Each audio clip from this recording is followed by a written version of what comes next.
Wells Fargo presents one of the surest ways to grow your money.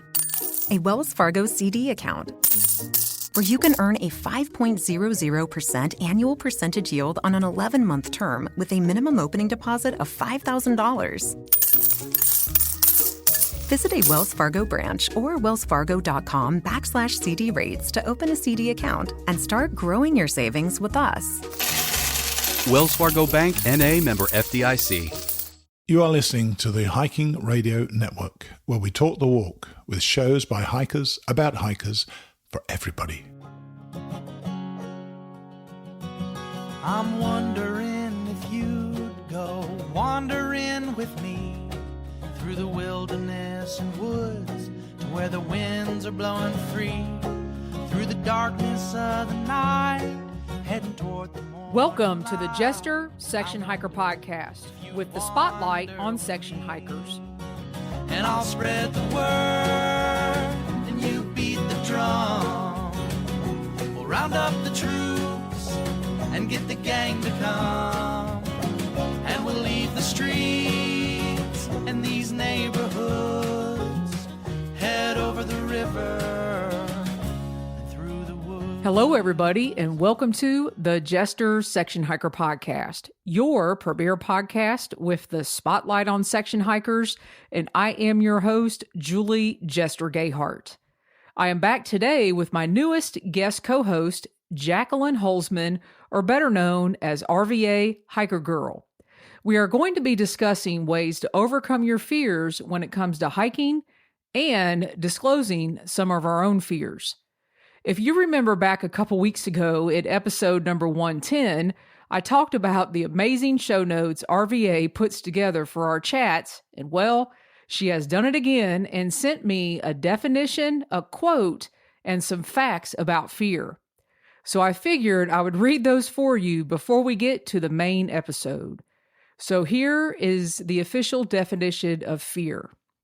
Fear is defined as an unpleasant emotion or anxiety caused by the grief that someone or something is dangerous, likely to cause pain, or a threat.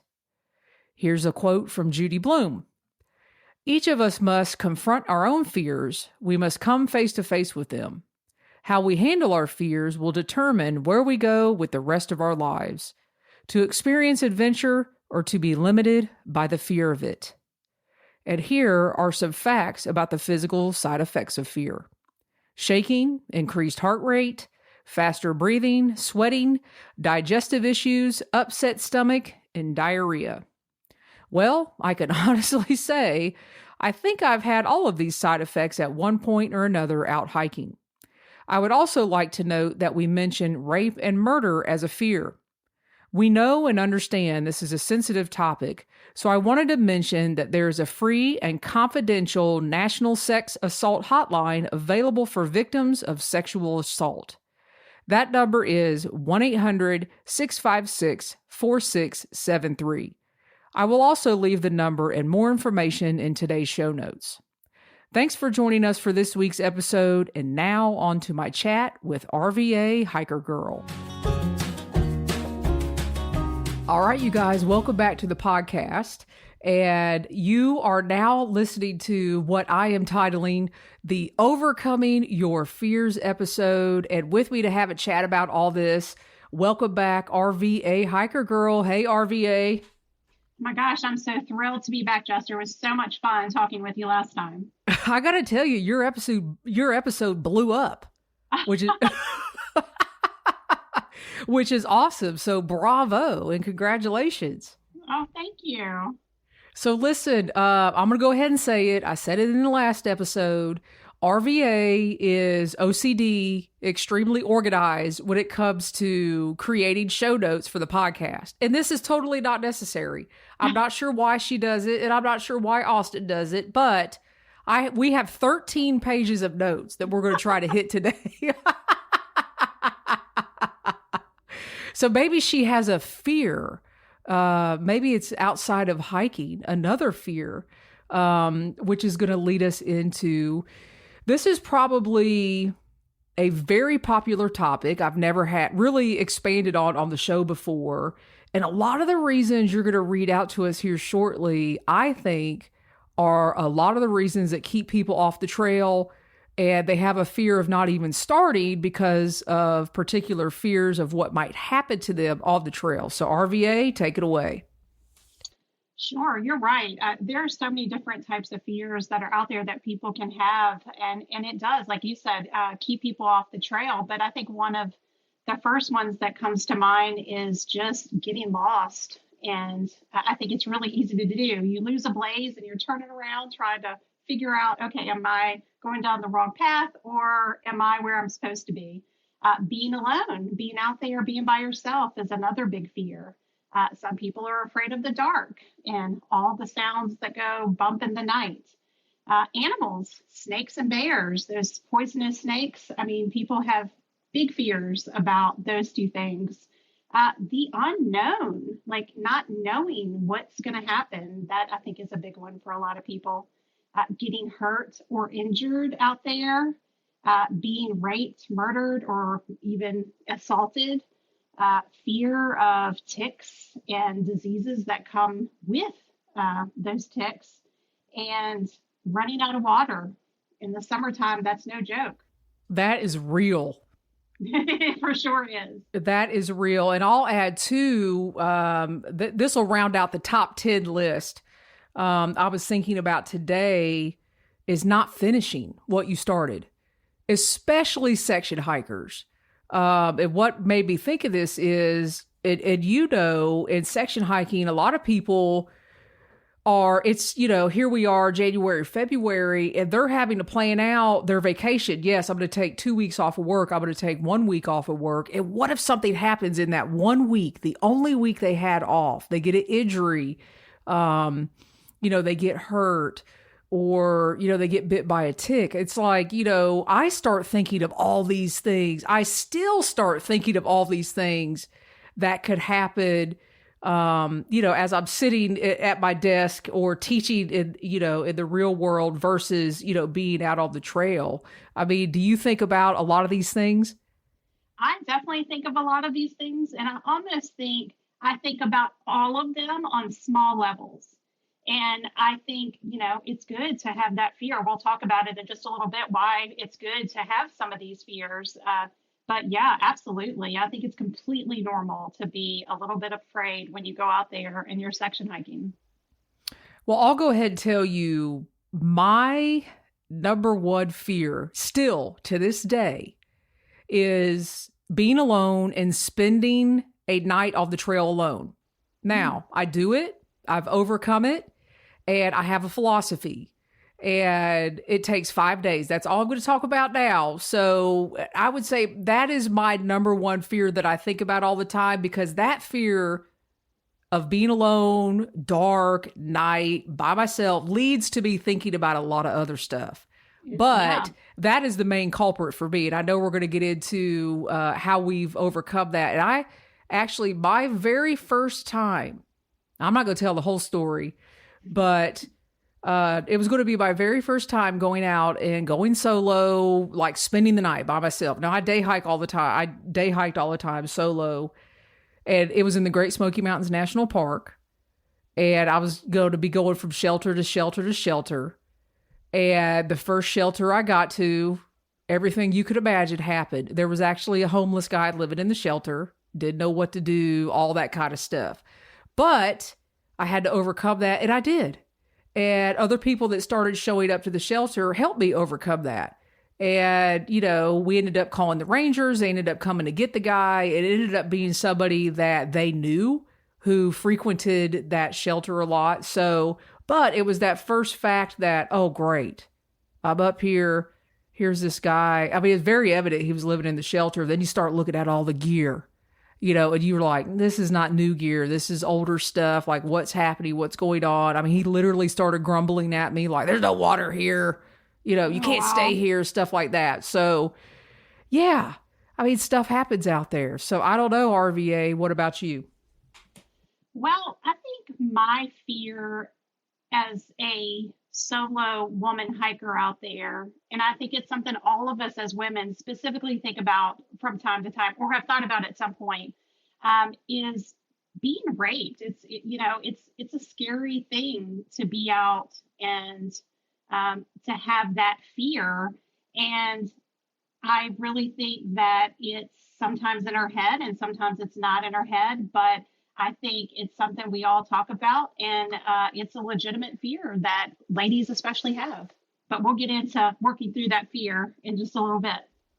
So we've named a lot of fears, and I think over the years of hiking and having those campfire chats with people and hanging out at shelters and stuff and campgrounds and things like that, I would say these are probably the top 10 of what we've mentioned.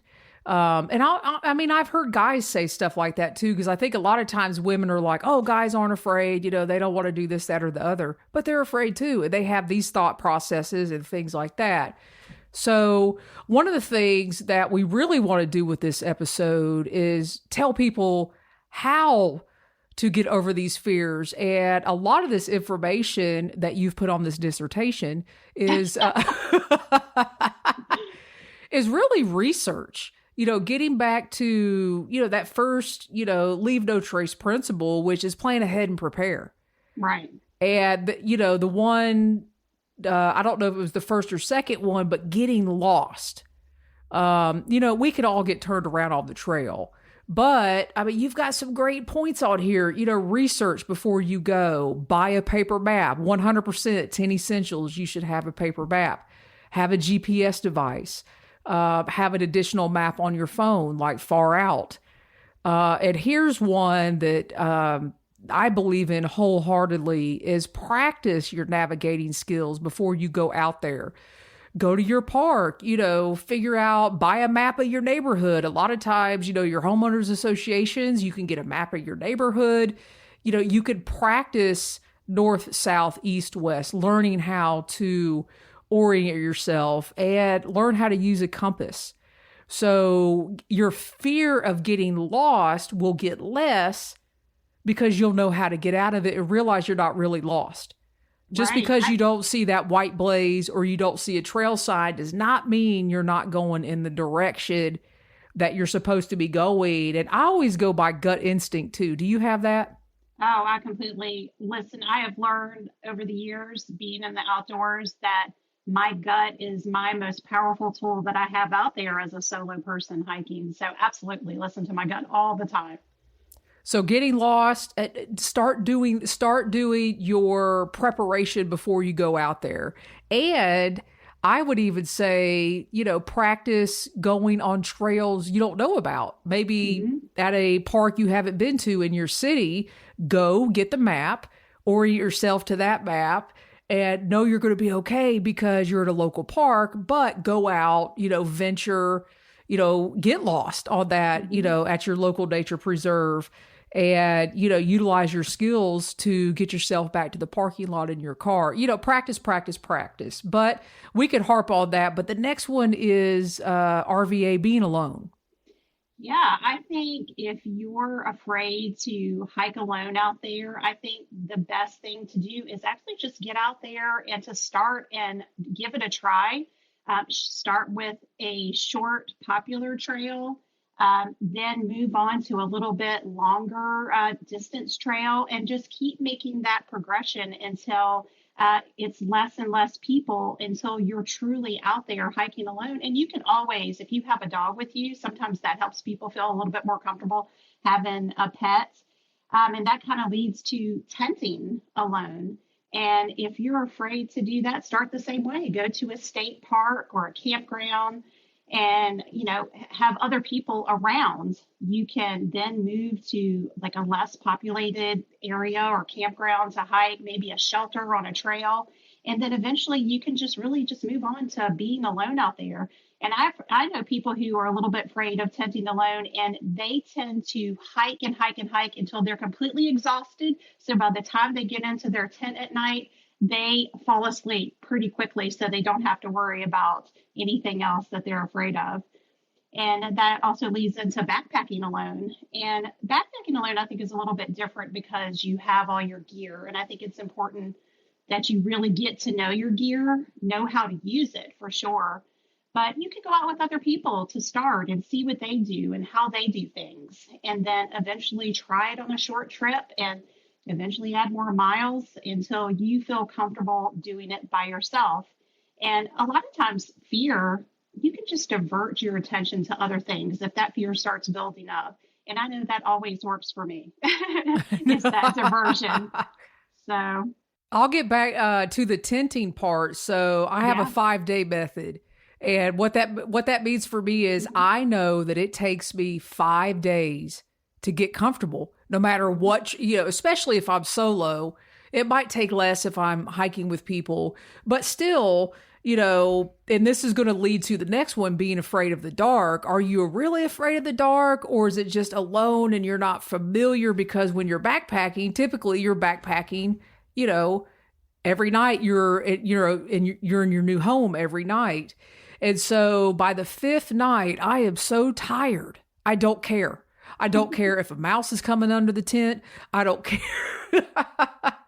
It just takes me that long. And then I realize it's silly. It's pretty silly. So, but it's real and it hits me every time. Right. It hits me every time. And I think that leads to, I don't think I'm afraid of being in the dark, but I will do that old fashioned thing of wake up, turn my headlamp on, or wake up, turn my, spotlight on my phone on. And every time I think about the movie Wild with Reese Witherspoon, like that first or second night out there, and everybody, when you go see that movie, everybody just laughs because we're all there. We've all experienced that. And we've all even experienced the point, where she throws the shoe over the mountain. Well, how many times have we wanted to do that because our feet are killing us? Right. But yeah, the only way to overcome being afraid of the dark is to spend the night out in the dark. And, quite honestly, if you have to have a little nightlight, so what? Oh, yeah. Yeah. If that's what keeps you comfortable, I say go for it, because even growing up and, if I go stay at friends' houses or relatives' houses, there is somewhere in that house, somebody's got a nightlight. So some people are afraid to even be in the dark at their own house. So I could imagine going out and tenting, that's got to be overwhelming. But what we don't want to do is, have that stop us from going. And you could do, the number one thing to do is go out in your own backyard. You have the safety of your house. Go out, set up your tent, set up your hammock, and see if you could go a couple hours, or, go out after you've, exhausted yourself to no means and set everything up, test your gear. And typically, if something is moving around your tent, it's probably just a deer, a possum, a raccoon, a mouse. 9 times out of 10, a bear, they really don't want anything to do with you. They really don't.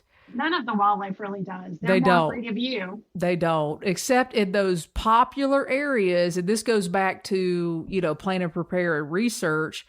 A lot of times when you're going to the national parks, the state parks, they will have warning notices. They will have information for you on their various websites. Maybe you want to avoid a particular campsite.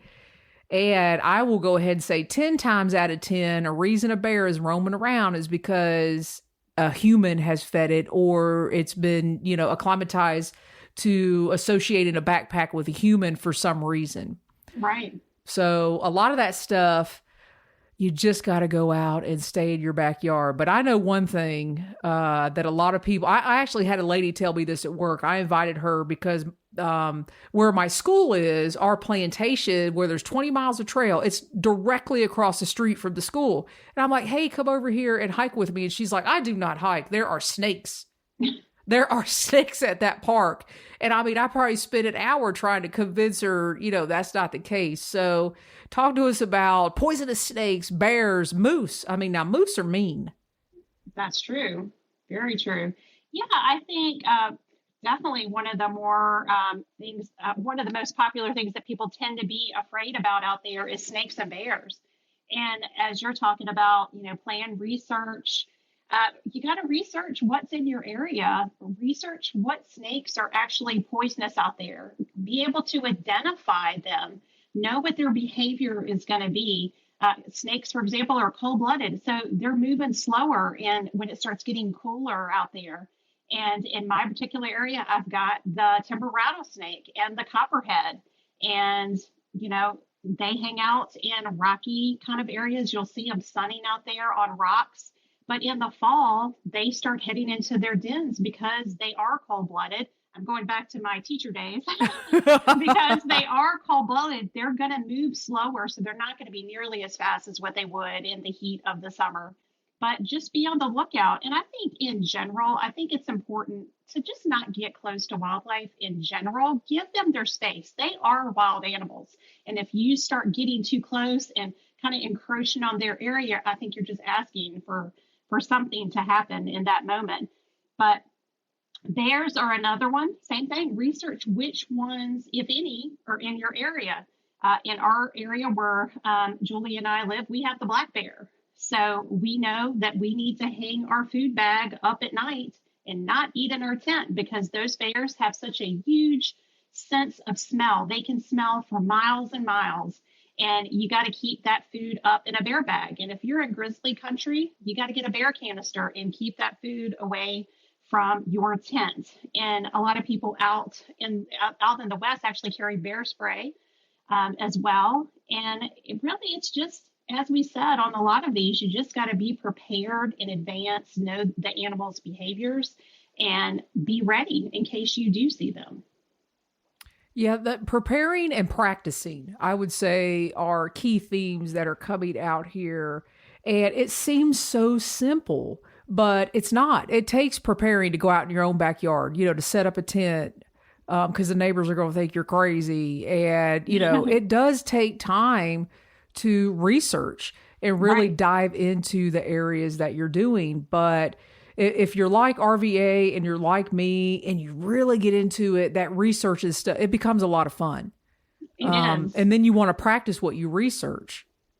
Yeah, I think you have to be intentional. It's one thing to research it, but you've got to be intentional with truly learning and kind of retaining what you're actually reading so you can be safer out there. And then there is the unknown and getting hurt. So I'll address both of those. So the unknown used to be hard for me because I like knowing, what's going to happen or, who I'm going to be hiking with or, what situation I may come across. And I started looking at the unknown a little bit differently, not only on the trail, but also in my personal life. I just learned that if you don't accept the unknown, you don't know, you never realize what you're missing out on. Because if you just won't do something because you don't know what's happening, you could miss out on meeting your future hiking partner that wants to go with you on all your crazy adventures and wants, you're laughing because it's right. I mean, right? If you didn't go out and hike that unknown trail, you may have never met, the 3 people that you came across and they don't live that far from you. And then getting hurt. Now getting hurt's another one because I've been hurt on trail before. Actually, I got hurt on the trail. I dislocated my shoulder, going up Mount Moosilauke in 2014. And I've told this story several times, so I won't tell it again. It took me a long time to want to come back to the trail because I mean, this is how dumb this is now that I say it out loud, but at the time it wasn't. It was a real thing. I blamed the trail for me getting hurt. And I didn't want to have anything to do with the trail. Now that seems ridiculous. But at the time, that's really what it felt like because prior to that injury in 2014, I was invincible. I would do anything. I would go out and, stand on the edge of McAfee Knob or whatever. Now I won't do any of that because I'm like, nope, getting older, don't want to go out there, might fall, whatever. But the reality of it is you can get hurt on trail. But that goes back to, preparing yourself. Don't go from the couch to try to climb Katahdin like I did. Don't do that. I don't recommend that at all. And I'll even say a scenario, last summer with the John Muir Trail, not being able to handle the altitude, I could have prepared way better for that than I did.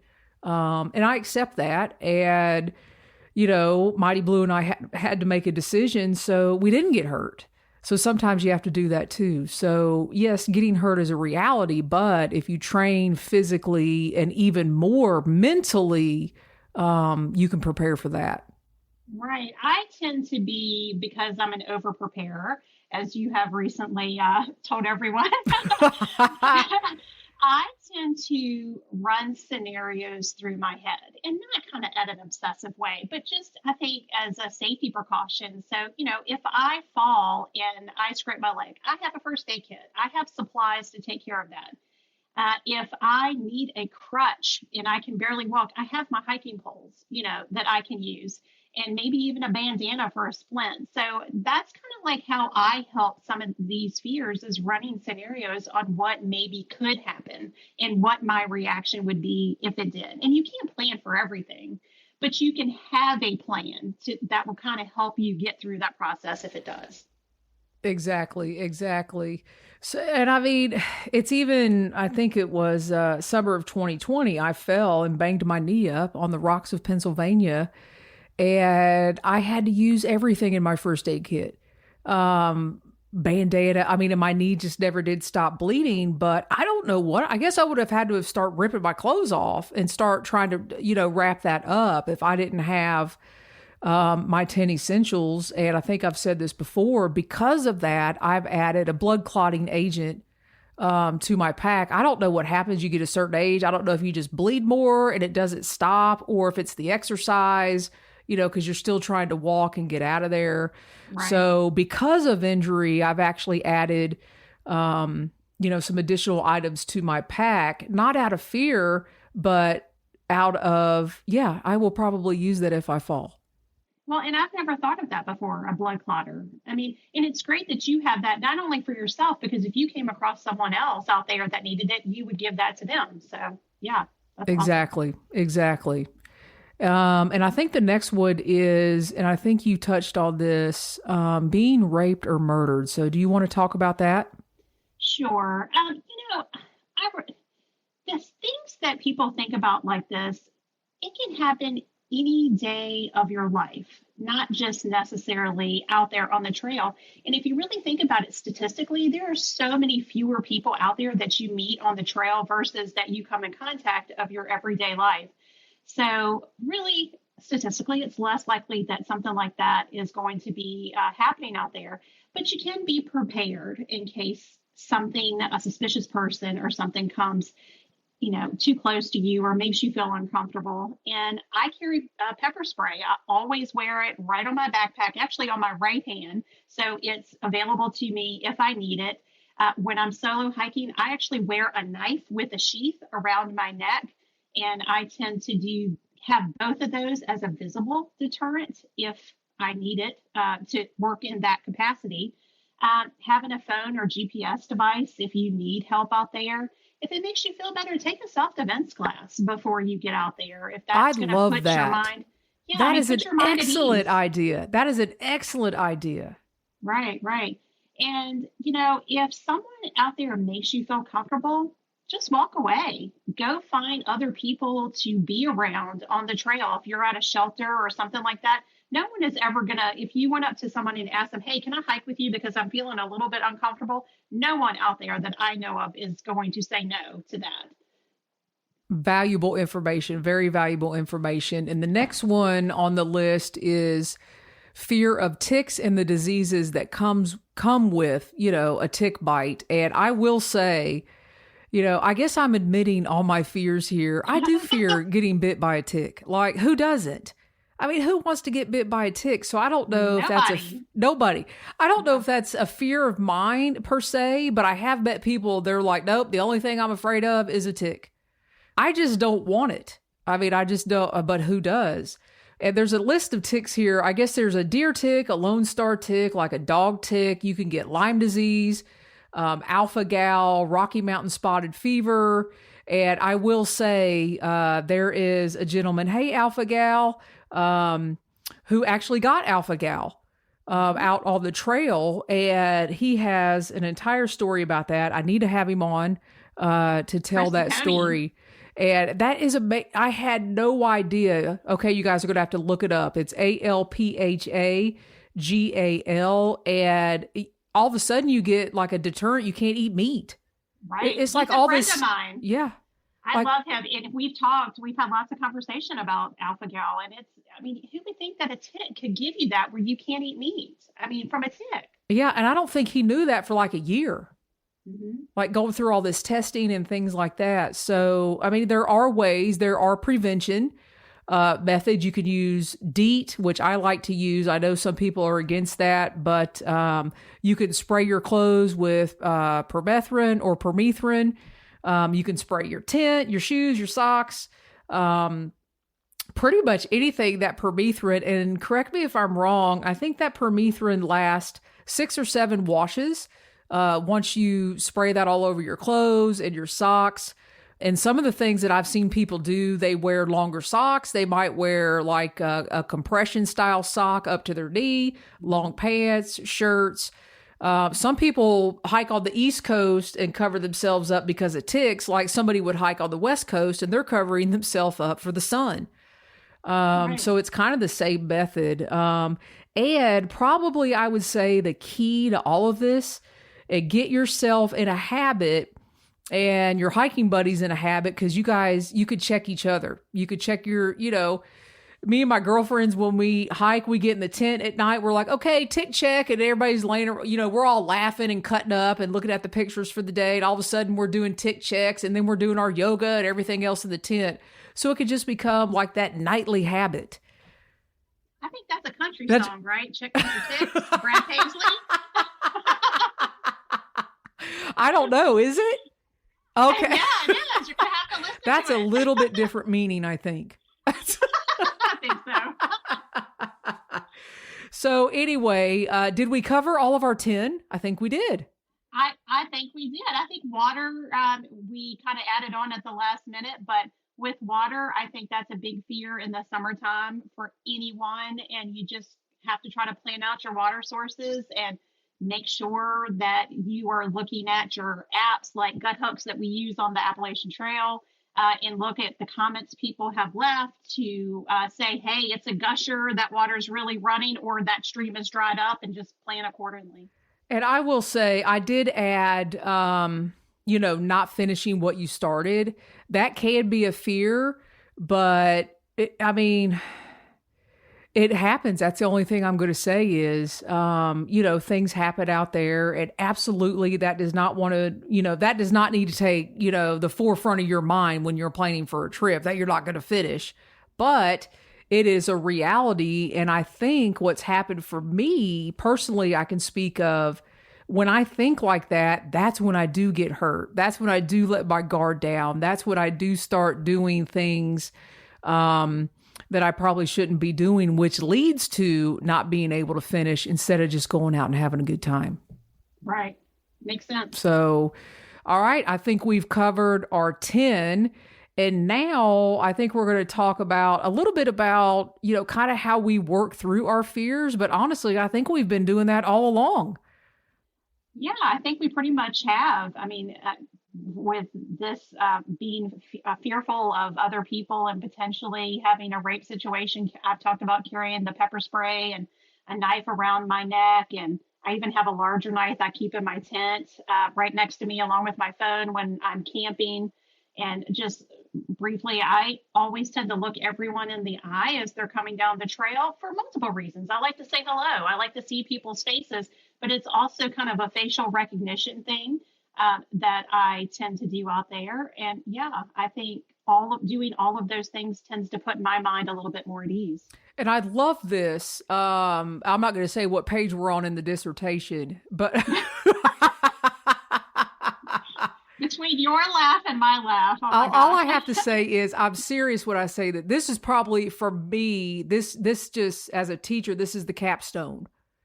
And when you mentioned, maybe talking about this in an episode, this is really, when you said this, it caught me. You said how to use fear to our advantage in the outdoors. And when you said that, I was like, yes, that is the key. How do I go ahead? No, I just think it's kind of full circle. If you're talking about fears and how you want to overcome fears, like we all learn from our experiences out there. And I think using what you learn to your advantage is a powerful tool all throughout your life. So really use fear to be aware of your surroundings, just not on the trail, but on an everyday occurrence, whether you're looking for animals or people or that sort of thing, or knowing where you are geographically, on a map. Overcoming fear really is, and even internal doubt for that matter, is really an empowering and confidence booster for anybody. Once you have that fear and you come out on the other side, you're like, oh, okay, this wasn't that bad. I mean, that's an amazing experience to have. And we've always heard everybody say, especially through hikers in general, embrace the suck, get comfortable, being uncomfortable. I think every single one of us learn when we're uncomfortable and we're working through that situation.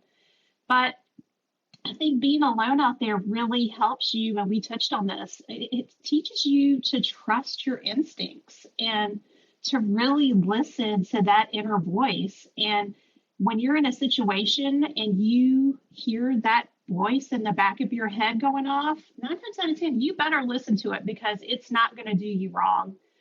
And I think out of all this, just for everybody who has fears and maybe even fears that we haven't touched on, fear is a natural response for all of us to have, and it's okay. It's completely okay to be fearful.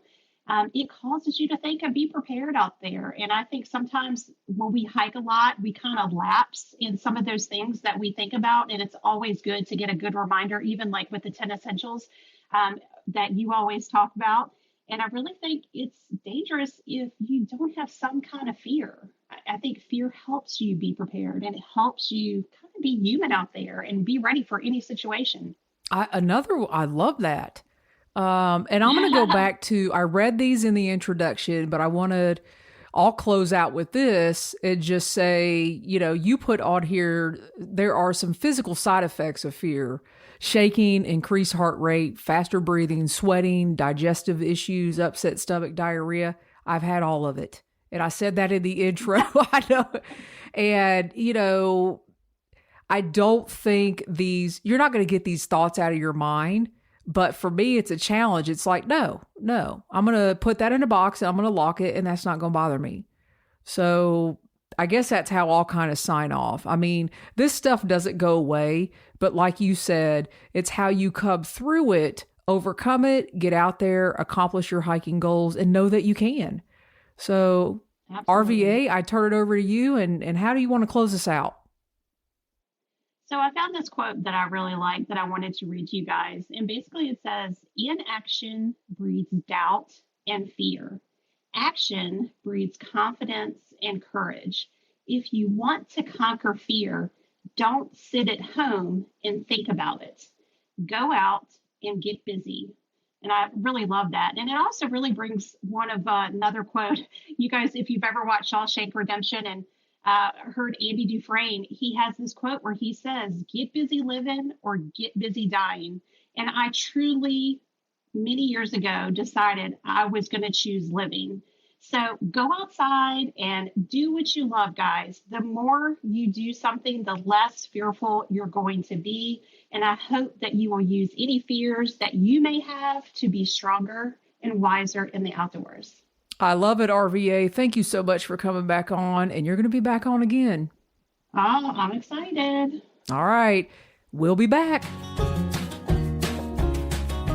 Thanks for joining me for another episode, RVA, and for bringing to the forefront that, yes, we all have fears and that there are many ways to overcome them.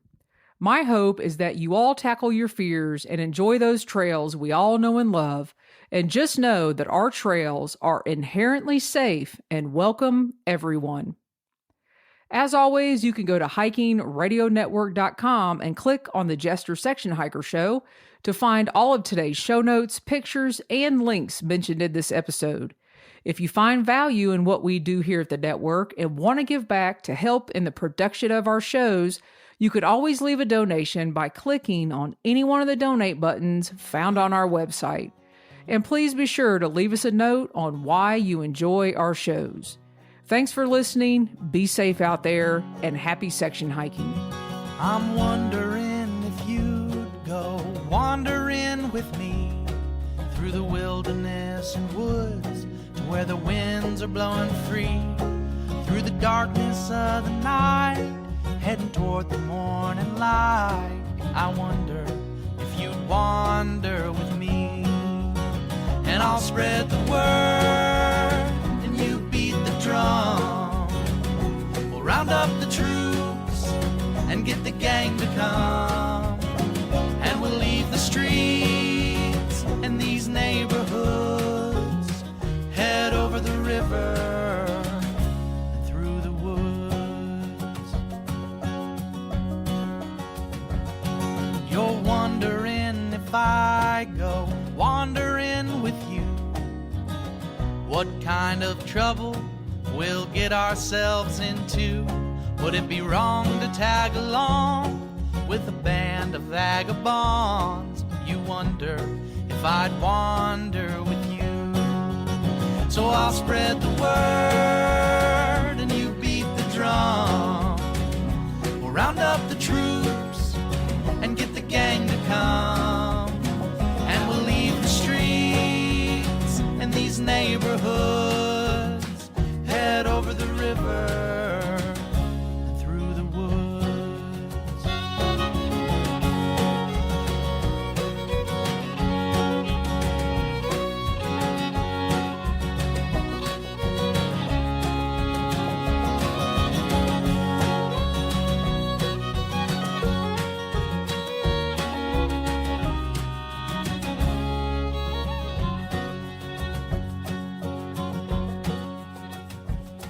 I'm wondering if you'd come wandering my way, if you ever get lost or if the trail leads you astray. The music of the pack can always bring you back. I wonder, can we wander away? And I'll spread the word and you beat the drum. We'll round up the troops and get the gang to come, and we'll leave the streets and these neighborhoods, head over the river and through the woods.